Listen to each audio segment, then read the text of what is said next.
বিরতির পর আবার আপনাদের স্বাগত। যে বিষয়টা নিয়ে আলোচনা করব এই মুহূর্তে, 22 গজে ফিরতে মরিয়া হার্দিক পান্ডিয়া। দেশের মাটিতে খেলতে পারেন টি-20 সিরিজ। আফগানদের বিরুদ্ধে মাঠে নামার প্রস্তুতি তুঙ্গে রয়েছে।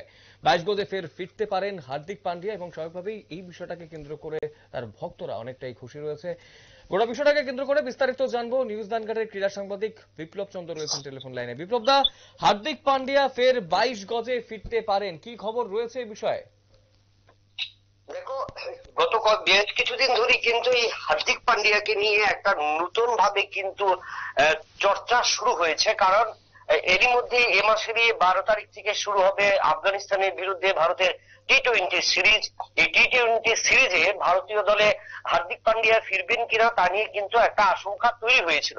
যে আমরা জানি যে চলতি বিশ্বকাপে যেটা ভারতের মাটিতে অনুষ্ঠিত হয়েছিল এবং সেখানে কিন্তু হার্দিক পান্ডিয়া চোট পাওয়ার পর ভারতীয় দল থেকে ছিটকে যায় এবং তারপর কিন্তু বেশ কয়েকটি সিরিজে কিন্তু হার্দিক পান্ডিয়াকে আমরা ভারতীয় দলে পাইনি।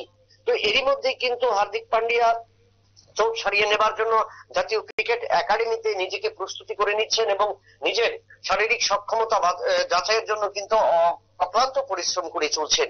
এই পরিস্থিতিতে এরই মধ্যে এই মাসের 12 তারিখ থেকে যখন শুরু হবে আফগানিস্তানের সাথে ভারতীয় টি-20 সিরিজ, এই সিরিজে সম্ভবত দলে ফিরবেন বলে তিনি ইঙ্গিত দিয়েছেন। এমনই জানিয়েছেন নিজে টুইট করে এবং বলেছেন নিজে সক্ষমতা তৈরি করছেন এবং আশাবাদী যে 12 তারিখে যে আগে 10 তারিখ যখন ভারতীয় দল ঘোষিত হবে সেই দলে কিন্তু হার্দিক পান্ডিয়া স্থান করে নিতে পারেন। কারণ চোট অনেকটাই সেরে গেছে বা চিকিৎসকরাও জানিয়েছে হার্দিক পান্ডিয়া অনেকটাই সম্পূর্ণ সুস্থ। তবে যেহেতু আর কিছুটা দিন সময় রয়েছে, এই কিছুদিনের মধ্যে কিন্তু হার্দিক পান্ডিয়া নিজেকে আরো তৈরি করে নেবেন এবং পুনরায় 22 গজে ফিরবেন ভারতীয় দলের হয়ে। একদম। তার পাশাপাশি ভারতীয় ক্রিকেট টিম এবং কতটা সেখানে আরো স্টেবিলিটি পাবে হার্দিক পান্ডিয়া ফিরলে?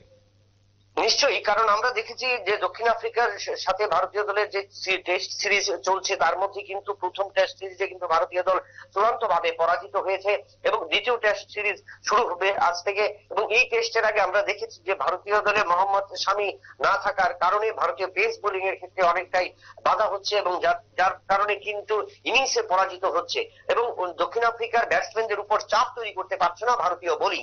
এই পরিস্থিতিতে হার্দিক পান্ডিয়াকে দলে ফেরা খুবই জরুরি এবং হার্দিক পান্ডিয়া যদি দলে ফেরে তো সেক্ষেত্রে ভারতীয় দলের কিন্তু শক্তি আরো বৃদ্ধি পাবে এবং একটা অন্য এনার্জি পাবে এবং সেই ক্ষেত্রে ভারতীয় দল বলা যায় একটা চ্যালেঞ্জ করতে পারবে যে দক্ষিণ আফ্রিকার সফরে যদি নাই হতে পারে, সম্ভাবনা খুবই কম। তবে সেক্ষেত্রে আফগানিস্তানের বিরুদ্ধে টি-20 লড়াই আগে হার্দিক পান্ডিয়ার দলে আসাটা অনেকটাই গুরুত্বপূর্ণ হবে। কারণ এরপরেই কিন্তু আইপিএল এর জন্য হার্দিক পান্ডিয়া কিন্তু গুজরাট টাইটান্স থেকে মুম্বাইয়ে নেওয়া হয়েছে। সেখানেও কিন্তু মুম্বাইয়ের অধিনায়কের দায়িত্ব দেওয়া হয়েছে হার্দিকের উপর। তো সেক্ষেত্রে বলা যায় পরপর দুটো আসরকে সামনে রেখে হার্দিক পান্ডিয়া যেভাবে তৈরি হচ্ছে তাতে আশাবাদী হার্দিক পান্ডিয়া ভারতীয় দলে আসলে অনেকটা শক্তি বৃদ্ধি পাবে এবং ভারতীয় বোলিং এর পেস লাইন তো আরো জোরালো হবে।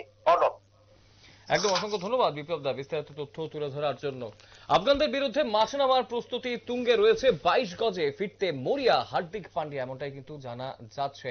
স্বাভাবিকভাবেই দেশের মাটিতে খেলতে পারেন টি-20 সিরিজ হার্দিক পান্ডিয়া। স্বাভাবিকভাবেই ইন্ডিয়ান টিম অনেকটাই কিন্তু উপকৃত হবে এবং তার পাশাপাশি স্টেবিলিটি অনেকটাই ফিরবে ভারত বর্ষের লাইন আপে। সময় ছোট্ট বিজ্ঞাপন বিরতি, রয়েছে অন্যান্য সংবাদ, সঙ্গে থাকবেন।